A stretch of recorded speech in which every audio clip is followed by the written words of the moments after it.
क्या बिहार में गिरने वाली है नीतीश कुमार और तेजस्वी यादव की सरकार? आखिर क्यों जदयू के तमाम विधायक और सांसद भागने की तैयारी कर रहे हैं? नीतीश कुमार को छोड़कर जाना चाहते हैं जदयू के तमाम सांसद और विधायक। जो खलबली इस वक्त बिहार में मची हुई है उसकी चारों तरफ चर्चा हो रही है।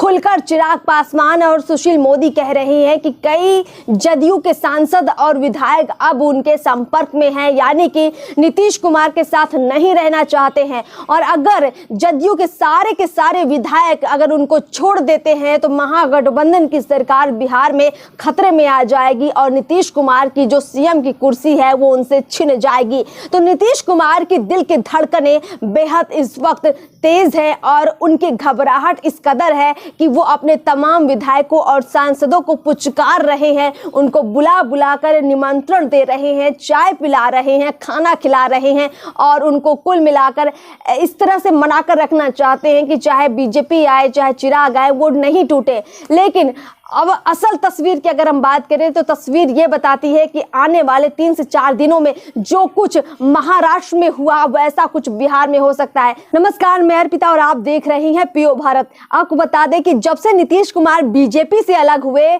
बहुत सारे उनके जो सहयोगी थे उनमें बहुत ज्यादा असंतोष नजर आया। देखिए, उपेंद्र कुशवाहा उनसे अलग हो गए क्योंकि उनको अपना भविष्य खतरे में लग रहा था जदयू के साथ। उसके बाद आपने देखा होगा कि जीतन राम मांझी भी नीतीश कुमार से अलग हो जाते हैं, पाला बदल लेते हैं और एनडीए के साथ आ जाते हैं। तो ऐसा आखिर क्यों हो रहा है? तो इसकी असल सच्चाई हम आपको बताने वाले हैं। देखिए, चिराग पासवान ने भी यही बात लगभग कही है कि जदयू के जितने भी विधायक और सांसद हैं उनको ये लग रहा है कि अगर हम राजद के साथ मिलकर भविष्य में चुनाव लड़ेंगे तो हमें उतनी सीटें नहीं मिलेंगी जितना कि हमें बीजेपी के साथ चुनाव लड़ने पर मिल जाती थी। साथ ही साथ कल तक हमारी जो जमीनी राजनीति थी वो राजद के खिलाफ थी, लालू और तेजस्वी के खिलाफ थी। आज अगर हम चुनावी मैदान में जाते हैं, जनता के बीच जाते हैं तो जनता इस चीज को स्वीकार नहीं करती है कि नीतीश कुमार जो है राजद के साथ है। और वो जो जनता के बीच में वो असंतोष, उनकी नाराजगी सीधे विधायक और सांसद देख पा रहे हैं। और यही कारण है कि उपेंद्र कुशवाहा पहले ही अलग हो गए, जीतन राम मांझी भी पाला बदल लिए, इसीलिए क्योंकि उन्हें दिखता है कि राजद अगर जदयू के साथ रहेगी तो राजद का पलड़ा हमेशा भारी रहेगा, जदयू को हमेशा राजद वालों की सुननी पड़ेगी। और यही एक बड़ी वजह मानी जा रही है कि तमाम जो जदयू के विधायक हैं वो चिराग पासवान के साथ साथ बीजेपी के संपर्क में हैं। खुद चिराग पासवान ने ये बात कही है, सुशील मोदी ने भी ये बात कही है कि जो कुछ महाराष्ट्र में हुआ है वैसा ही कुछ बिहार में जल्दी ही नजर आएगा। और अभी आपको ये भी बता देते हैं कि नीतीश कुमार ने जो हाल फिलहाल में तमाम अपने सांसदों और विधायकों के साथ बैठक की, गुपचुप मीटिंग की, उसके बाद और ज्यादा चर्चाएं इसलिए तेज हो गई क्योंकि 24 के चुनाव को लेकर सीटों का जो बंटवारा है कहीं ना कहीं उसका असंतोष भी नजर आ रहा है। देखिए, बीजेपी 40 सीटों का बंटवारा कैसी करेगी इस बारे में लगभग हर कोई खुलकर बोल पा रहा है क्योंकि कहीं ना कहीं बीजेपी ने अपना एजेंडा क्लियर कर रखा है कि 30 सीटों पर हम चुनाव लड़ेंगे, 10 सीटों पर अपने सहयोगियों को हम सीटें बांटेंगे। लेकिन महागठबंधन के भीतर ऐसी कोई तस्वीर अभी साफ नजर नहीं आती है। पिछली बार जब जदयू बीजेपी के साथ थी, यानी 2019 का चुनाव लड़ा था, तब बीजेपी ने 50-50 सीटें दी थी, यानी उस वक्त 17 सीटें जदयू नीतीश कुमार को दी थी, 17 पर बीजेपी ने खुद चुनाव लड़ा था, 6 जो है लोजपा को दी थी। और इसी वजह से इस बार तमाम जो विधायक हैं, वो तमाम जो सांसद हैं, उनको लग रहा है कि अब मौजूदा जो हमारी लोकसभा सीट है शायद हमें वहां से जदयू टिकट नहीं दे, क्योंकि जदयू के हिस्से में महागठबंधन की तरफ से 7 से 8 ही सीटें आएंगी, यानी 17 से सीधे 7 और 8 सीटों में सिमट जाएगी जदयू जब सीटों का बंटवारा होगा 2024 के लोकसभा चुनाव को लेकर। और यही वो बात है जिसको लेकर सबसे ज्यादा जदयू के जो सांसद है वो परेशान है और इसी वजह से वो कहीं ना कहीं नीतीश कुमार को छोड़ने का मन बना चुके हैं।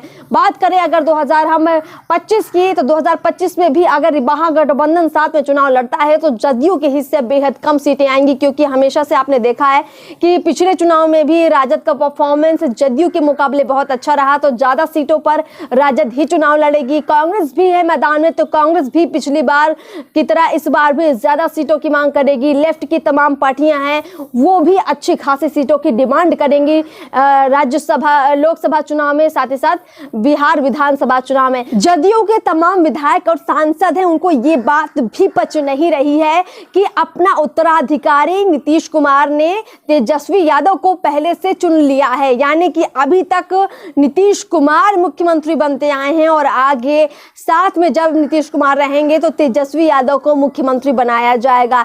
दूसरी बात, जब राहुल गांधी पटना में आए, विपक्षी एकता की बैठक हुई, तो इशारों में लालू यादव ने राहुल गांधी को अगुवाई करने को कहा, यानी प्रधानमंत्री नरेंद्र मोदी के खिलाफ नीतीश कुमार की बजाय राहुल गांधी मंच पर नजर आएंगे, चुनावी मैदान में नजर आएंगे। ऐसी सुगबुगाहट शुरू हुई। ऐसी आहट सुनकर जदयू के तमाम सांसद और ज्यादा घबरा गए, यानी उन्हें यह लगा कि ना तो हम इधर के रहे ना तो हम उधर के रहे, और जब कुर्सी खिसकती है तो किसी को भी डर लगता है। अब वही डर जो थोड़ा बहुत था अब और ज्यादा गहरा हो गया है जदयू के तमाम सांसदों के मन में, विधायकों के मन में। इसीलिए वो नीतीश कुमार से दूर होना चाहते हैं और एक ऐसी जगह तलाश रहे हैं जहां उनके लिए आगे की राजनीति की संभावना हो, जहां उन्हें ये एहसास हो सके कि हमें यहां से टिकट दिया जाएगा, यहां से हमें चुनाव लड़ने का मौका मिलेगा और सीधी सी बात है हमें जीतने की कोई ना कोई गुंजाइश नजर आएगी।